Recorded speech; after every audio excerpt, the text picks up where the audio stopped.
Hello दोस्तों, welcome back to our channel. आज का दिन हम सभी के लिए, चाहे कोई विद्यार्थी है, व्यक्ति है, स्टूडेंट्स है या उसका पेरेंट्स है, एज वेल एज टीचर्स, इन सभी के लिए एक ऐतिहासिक दिन रहने वाला है।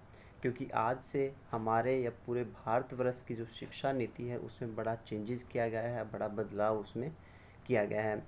और ये जो बदलाव है लास्ट 34 साल के बाद जो है ये बदलाव किया गया है। भारत की जो शिक्षा नीति है, एक नई शिक्षा नीति को जो है डेवलप किया गया है और आगे फर्दर जो है उसको इम्प्लीमेंट करने के जो है चांसेस हैं या इम्प्लीमेंट करने का प्रावधान करने वाली है भारत की सरकार। तो आज जैसा कि कहते हैं कि एक डेवलप्ड कंट्री के लिए एक शिक्षित समाज का होना बहुत ही अनिवार्य है, उसी प्रकार से एक शिक्षित समाज के लिए हमारी जो शिक्षा पद्धति होती है उसका भी जो है एक सुचारू रूप से, एक सुदृढ़ ढंग से होना जो है अनिवार्य है। तो इसी को ध्यान में रखते हुए भारत सरकार ने एक जो है, या भारत का जो MHRD है या ministry of human resource development ने काफ़ी प्रयत्नों के बाद जो है, काफ़ी मशक्क़त के बाद एक नई शिक्षा नीति को यहाँ पे लागू करने का प्रयत्न किया है। और आने वाले टाइम में ये जो शिक्षा नीति पूरे भारतवर्ष में लागू कर दी जाएगी। तो क्या है वो भारत की नई शिक्षा नीति, क्या क्या चेंजेस किए गए हैं हमारी जो शिक्षा की पद्धति थी उसके अंदर, तो ये सारी चीज़ें हम वीडियो के अंदर डिस्कस करने वाले हैं। साथ ही मैं ये भी आपको बताऊंगा कि ये नई शिक्षा नीति कब से लागू की जाएगी और क्या अफेक्ट पड़ने वाला है इस शिक्षा नीति का स्टूडेंट्स के ऊपर, उनके पेरेंट्स के ऊपर या फिर टीचर्स के ऊपर। ये सारी चीज़ें वीडियो के अंदर हम डिस्कस करने वाले हैं, एक एक करके हम जो है इसको डिस्कस करेंगे। तो सबसे पहले बात आती है कि जो अभी जो करंट हमारा जो स्ट्रक्चर है शिक्षा का वो है 10+2 बेस पे है। यानी कि जो शुरू के जो 10 साल हैं उसमें एक फेस वाइज मैनर में जो है करिकुलम को डिसाइड किया गया है। जैसे कि नर्सरी से लेकर 10th तक जो है NCERT या जो भी कंसर्न अथॉरिटी है उसके द्वारा जो है सिलेबस को एक सुचारू रूप से, एक संगठित रूप में जो है फेस वाइज मैनर में उसको संगठित किया गया है। और उसमें लेकिन उसमें जो है बड़ा बदलाव करते हुए अब जो ये चेंजेस जो किया गया है इसको 5+3+3+4 के रूप में इसको जो है बांट दिया गया है। यानी कि 10+2 जो था उसको 5+3+3+4 का जो है एक संख्या दी गई है। अब यहाँ पे 5+3+3+4 का क्या मीनिंग है ये भी मैं आपको बता देता हूँ। इसमें जो 5 का मीनिंग है वो ये है कि जो पहले 5 वर्ष की जो पढ़ाई होती है, यानी कि पहली से 5वीं कक्षा तक की जो पढ़ाई है उसको एज ए फाउंडेशन स्टेज माना गया है। फाउंडेशन स्टेज मीन्स जैसे कि नया मकान जब हम बनाते हैं तो उसकी जो नींव रखी जाती है, जितनी ज़्यादा मजबूत हमारी नींव होगी उतना ही सुदृढ़ हमारा जो मकान होगा या उतना ही सुदृढ़ हमारा उसके ऊपर स्ट्रक्चर जो हम लगाएंगे वो होगा। तो उसी तरह से जो पहले 5 वर्ष की जो पढ़ाई है उसको फाउंडेशन स्टेज माना गया है। इस पाँच जो शुरू के जो 5 वर्ष है उसमें 3 साल जो है प्री प्राइमरी जैसे कि नर्सरी जो होती है, KG होती है, तो 3 साल उसको दिए गए हैं। उसके बाद जो 2 साल हैं वो पहली और दूसरी कक्षा को उसमें शामिल किया गया है। तो इसमें क्या होगा कि जो पढ़ाई होगी पहली 5 वर्ष की जो पढ़ाई होगी, जिसमें नर्सरी प्लस पहली क्लास प्लस दूसरी क्लास जो आएगी उसमें जो है खेलकूद और अन्य गतिविधियों के माध्यम से जो है पढ़ाई की जाएगी। यानी कि जो बुक्स का इस्तेमाल वहाँ पे कम से कम किया जाएगा। बुक्स जैसे कि हमारे जो छोटे बच्चे जो नर्सरी या KG कक्षा में पढ़ते हैं उनके अभी जो करंट जो हमारी एग्जिस्टिंग जो शिक्षा नीति है उसके अनुसार क्या है कि वो उनके बैग्स भर जाते हैं, उनके बैग्स इतने ज़्यादा भर जाते हैं कि उनका अपना वेट जो होता है बच्चे का उससे भी ज़्यादा जो है वेट के उनके बैग्स हो जाते हैं ड्यू टू बुक्स हैं या कॉपीज़ को मिलाकर। तो इस सभी को जो है अब हटा दिया जाएगा और एक नए तरीके से जो है उनको पढ़ाया जाएगा। खेलकूद और गतिविधियों की जो है वहाँ पे पढ़ाई करवाई जाएगी पहले 5 वर्ष की जो पढ़ाई होगी। उसके बाद जो है कक्षा 3 से 5 की पढ़ाई से जो है छात्रों का भविष्य तैयार होगा। 3 से 5 यानी कि 5+3 जो था, नेक्स्ट 3 ये जो है उसकी बात हम कर रहे हैं यहाँ पे यानी कि पहले 5 साल हमारे चले गए नर्सरी, केजी, उसके बाद पहली क्लास, फिर दूसरी क्लास। उसके बाद जो नेक्स्ट 3 ईयर्स हैं उसमें तीसरी क्लास, चौथी क्लास और पाँचवीं क्लास की जो पढ़ाई है उससे जो है बच्चों का भविष्य तैयार किया जाएगा।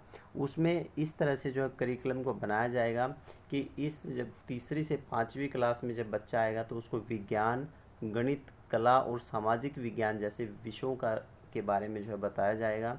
यानी कि जिसमें हम साइंस कह सकते हैं, मैथ हो गया, आर्ट हो गया और सोशल साइंसेज जैसे विषय उनको पढ़ाए जाएंगे, ताकि उनको जो है सब्जेक्ट की थोड़ी सी जो है नॉलेज उन बच्चों को हो जाए। उसके बाद जो कक्षा 6 से 8 की जो यानी कि +3 और जो पैटर्न है वो मिडिल स्टेज होने वाली है। इसमें मिडिल स्टेज में क्या होगा कि कक्षा 6 से 8 में जो है उसमें थोड़ा सा और एडवांस्ड जो है रूप में उनको पढ़ाया जाएगा, जो कि मैथ, साइंस, सोशल साइंस और आर्ट्स जैसे सब्जेक्ट्स होंगे उनको थोड़ा सा और एडवांस्ड करके जो उनको पढ़ाया जाएगा। उसके बाद जो नेक्स्ट थ्री यानी कि 9वीं से 12वीं तक की जो पढ़ाई होगी वो लास्ट स्टेज पढ़ाई होगी। जैसे कि 10+2 होता था, ऐसे ही ये लास्ट 3 जो होगा 5+3+3, ये जो है 9वीं से 12वीं +4, 9वीं, 10वीं, 11वीं और 12वीं, ये जो 4 ईयर्स होंगे वो लास्ट स्टेज होगी। और इसमें क्या होगा, इसमें छात्रों की विश्लेषण क्षमता को बढ़ाया जाएगा। यानी कि उनकी जो विशेषता क्या है या कैसे वो विश्लेषण कर सकते हैं उसके के बारे में जो है उनको पढ़ाया जाएगा। इसमें स्पेशल सब्जेक्ट्स जो है वो चूज कर सकता है। जैसे कि अभी जो एग्जिस्टिंग सिस्टम है उसमें क्या है कि हमें 11th क्लास में जाकर जो स्ट्रीम वहाँ पे लेनी पड़ती है, जैसे कि आर्ट्स है, मेडिकल है, नॉन मेडिकल है, और उस बच्चे को इन स्ट्रीम्स के अंदर जो सब्जेक्ट हैं जैसे कि मेडिकल या नॉन मेडिकल के अंदर जो पीसीएम है तो उन सभी सब्जेक्ट्स को जो है उसको पढ़ना पड़ता है। लेकिन अब जो है ऐसा नहीं होगा, वो अपने इच्छा अनुसार या अपने इंटरेस्ट जो होगा जिस सब्जेक्ट में उसका, तो उन सब्जेक्ट्स को जो है वो चूज कर पाएगा। जैसे कि आर्ट वाला सब स्टूडेंट्स भी जो है फिजिक्स पढ़ पाएगा या आर्ट वाला स्टूडेंट्स भी कॉमर्स पढ़ पाएगा अगर वो चाहता है। तो इस तरह से जो है इस शिक्षा नीति को गठित किया गया है। यानी कि स्कूलों से जो स्ट्रीम सिस्टम है जैसे आर्ट्स था, कॉमर्स था, मेडिकल या नॉन मेडिकल, इन स्ट्रीम्स को अब ख़त्म कर दिया जाएगा। इसके बाद जो स्टूडेंट्स हैं वो अपना मनपसंद जो है विषय चुन सकेंगे। जैसे कि आर्ट्स के जो स्टूडेंट्स हैं वो बायोलॉजी की पढ़ाई भी कर सकते हैं, ऐसा प्रावधान वहाँ पे किया जाएगा। तो ऐसा प्रावधान कैसे होगा, उसमें एक पूल सिस्टम जो है बनाया जाएगा। एक पूल सिस्टम के अंदर जो है बहुत सारे सब्जेक्ट्स होंगे जिनमें से आप चूज कर पाएंगे अपने जो है जिस सब्जेक्ट में आपका इंटरेस्ट ज़्यादा है उसको जो है आप चूज कर पाएंगे, और साथ में उसके दूसरे सब्जेक्ट्स भी आप जो है पढ़ पाएंगे। यानी कि ऐसी कोई वहाँ पे रेस्ट्रिक्शन नहीं होगी कि आर्ट्स का जो स्टूडेंट्स है वो फिज़िक्स, केमिस्ट्री या मैथ नहीं पढ़ पाएगा, या जो नॉन मेडिकल वाला जो स्टूडेंट्स है वो आर्ट्स नहीं पढ़ पाएगा। तो ऐसा जो है वहाँ पे ये जो चीज़ें हैं वो ख़त्म कर दी गई हैं। उसके बाद क्या है, जो शिक्षा से अंग्रेजीकरण ख़त्म कर दिया जाएगा। अंग्रेजीकरण मीन्स यानी कि जैसे कुछ स्कूल्स होते हैं जिनको स्पेशली बोला जाता है कि ये इंग्लिश मीडियम स्कूल्स हैं, यहाँ पे जो है हिंदी भाषा का बिल्कुल भी प्रयोग नहीं होगा। तो ऐसा बिल्कुल बंद कर दिया जाएगा। 5वीं कक्षा तक की जो पढ़ाई है वो मातृभाषा में होगी या राष्ट्रभाषा में वो कराई जाएगी। वहाँ पे इंग्लिश अनिवार्यता को जो है वो ख़त्म कर दिया जाएगा। ऐसा जो है इस नई शिक्षा नीति में प्रावधान किया गया है। उसके बाद क्या है, कक्षा 6 से जो है बच्चों को कंप्यूटर कोडिंग और सॉफ्टवेयर की जो है नॉलेज वो प्रोवाइड की जाएगी। यानी कि जो बच्चे कंप्यूटर कोडिंग वगैरह जैसे सीएनसी प्रोग्रामिंग्स है या कंप्यूटर से जुड़ी हुई जितनी भी प्रोग्रामिंग्स होती हैं जैसे बाइनरी सिस्टम्स होते हैं या अदर C++ इस तरह की जो लैंग्वेजेस होती हैं उसके बारे में जो है उनको नॉलेज दी जाएगी। और कक्षा 9वीं से 12वीं तक जो है सेमेस्टर सिस्टम लागू कर दिया जाएगा। सेमेस्टर सिस्टम का मीनिंग यहाँ पे ये है कि साल में 2 बार जो है वो परीक्षाएं करवाई जाएंगी, और केवल एक परीक्षा के बेस पर जो है स्टूडेंट्स के मार्क्स नहीं आएंगे, बल्कि उसको जो है पूरे साल पढ़ाई करनी पड़ेगी। उसके पूरे साल में जो पढ़ाई करेगा यानी कि फर्स्ट सेमेस्टर में जितने मार्क्स आएंगे, उसका सेकंड सेमेस्टर में जितने मार्क्स आएंगे, उसके बाद जो है उसका बिहेवियर कैसा रहा है, यानी कि 360 डिग्री वहाँ पे उसका जो रिपोर्ट कार्ड वहाँ पे प्रिपेयर किया जाएगा और 360 डिग्री असेसमेंट के आधार पर ही उसका जो है फाइनल रिजल्ट डिक्लेयर किया जाएगा। उस रिपोर्ट कार्ड में जो स्टूडेंट्स है वो खुद भी अपने आप को जो है मार्क्स एलोकेट करेगा, साथ में उसके जो टीचर्स हैं वो भी उसको मार्क्स एलोकेट करेंगे, एज वेल एज उसके जो कोलीग्स हैं यानी कि उसके साथ जो पढ़ाई करने वाले दूसरे स्टूडेंट्स भी जो है उसको मार्क्स एलोकेट करेंगे, तब जाकर जो है उसका फाइनल रिजल्ट प्रिपेयर कर दिया जाएगा। यानी कि जो कुछ स्टूडेंट्स ऐसे होते थे जो फाइनल जब एग्ज़ाम्स का टाइम आता था ओनली उसी टाइम जो है 15-20 दिन पढ़कर या महीना पढ़कर वो पास हो जाते थे, लेकिन अब ऐसा नहीं होगा। थ्रू आउट द ईयर जो है स्टूडेंट्स को वो पढ़ना पड़ेगा और रट्टाफिकेशन की जो थ्योरी होती थी वो अब जो है बिल्कुल बंद हो जाएगी। इसके बाद और क्या इस शिक्षा नीति में बदलाव किया गया है वो ये है कि जैसे कि किसी स्टूडेंट्स के अगर 12th में जो है मार्क्स कम आते थे, मान लो लेस देन 50% मार्क्स आते थे, तो उसको किसी भी अच्छे कॉलेजेस में कहीं भी कट ऑफ बेसिस पर जो है वो एडमिशन नहीं मिल पाता था। तो उसको अवॉइड करने के लिए, उसको ख़त्म करने के लिए एक कॉमन एप्टीट्यूड टेस्ट होगा कॉलेज एडमिशन के लिए। तो कॉमन एप्टीट्यूड टेस्ट में अगर वो स्टूडेंट्स जिसके 12th क्लास में कम मार्क्स आए हैं, अगर वो अच्छी परफॉर्मेंस देता है तो बिहाफ ऑफ दैट उसको जो है उस कॉलेज में एडमिशन मिल जाएगा। ऐसा भी इसके अंदर जो है प्रावधान किया गया है नई शिक्षा नीति के अंदर। उसका जो ग्रेजुएशन की पढ़ाई है, ग्रेजुएशन की पढ़ाई को 3 और 4 वर्षों में बांटा जाएगा इसमें।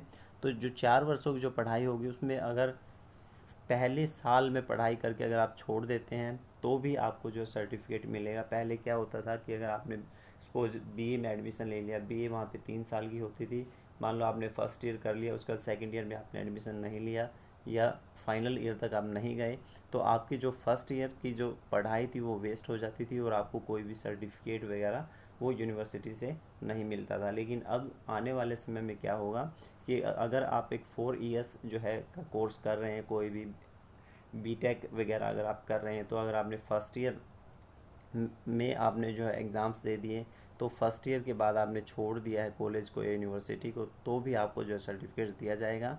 और अगर आप सेकेंड ईयर में छोड़ते हैं तो आपको एक डिप्लोमा वहाँ पे दिया जाएगा।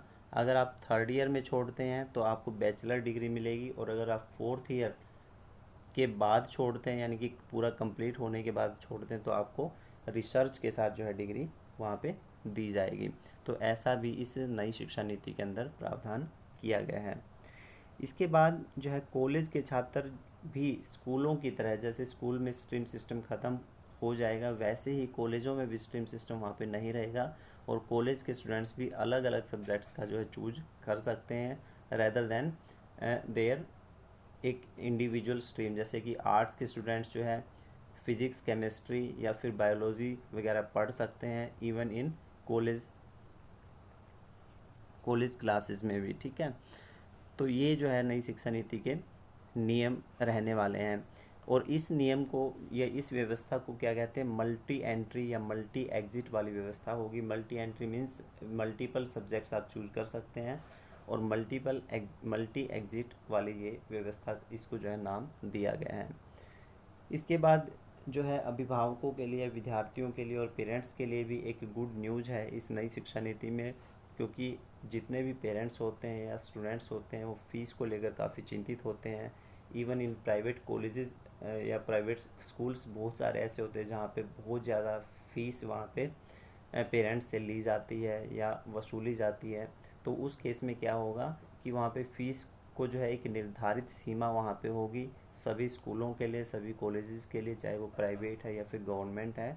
वहाँ पे एक फ़ीस को लेकर नए नियम निर्धारित किए जाएंगे, और एक लिमिट होगी कि उससे ज़्यादा फ़ीस जो है कोई भी कॉलेज या यूनिवर्सिटी या फिर प्राइवेट हो या फिर एडेड हो या फिर गवर्नमेंट हो, तो वो उससे ज़्यादा फ़ीस नहीं ले पाएंगे। ऐसा भी इसके अंदर जो है मेंशन किया गया है। इसके बाद और क्या इम्पोर्टेंट है, तो ये जो भी इम्पोर्टेंट थे ये मैंने आपको बता दिए हैं। उसके बाद जो इम्पोर्टेंट रहता है वो ये है कि इस शिक्षा नीति को लागू कब किया जाएगा। तो उसके बारे में मैं आपको बता दूं कि इस शिक्षा नीति का जो प्रोविज़न था या जो प्रावधान था वो कैबिनेट से जो है पास हो गया है।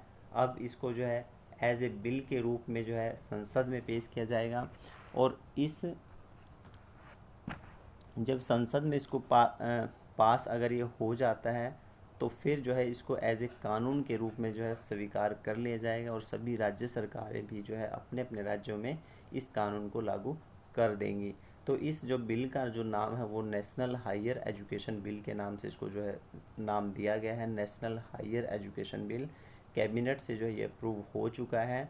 इसके बाद संसद में जाएगा, संसद से अगर ये पास हो जाता है तो इसको एज ए कानून के रूप में स्वीकार कर लिया जाएगा, और सभी राज्य सरकारों के द्वारा इसको फिर लागू कर दिया जाएगा।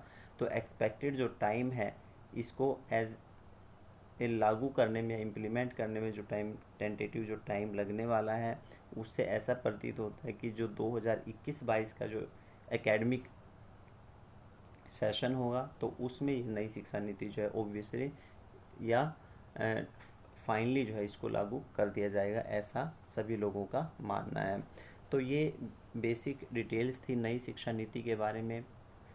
अभी ये बहुत लंबी जो लिस्ट है नई शिक्षा नीति की, जो मेजर जो पॉइंट्स थे वो मैंने आपके साथ डिस्कस किए हैं, आपको बताए हैं। अगर आपको इन्फॉर्मेशन पसंद आई है तो वीडियो को लाइक ज़रूर करें। साथ ही इस तरह की अपडेटेड कंटेंट वाली इन्फॉर्मेशन पाना चाहते हैं तो चैनल को सब्सक्राइब कर लें, बेल आइकन को प्रेस कर लें, ताकि इस तरह की कोई भी इम्पोर्टेंट वीडियोज़ आपसे मिस ना हो। तो इस वीडियो में इतना ही। एक ऐसे ही नए वीडियो, नए कंटेंट के साथ फिर मिलेंगे। तब तक के लिए बाय बाय। जय हिंद, जय भारत।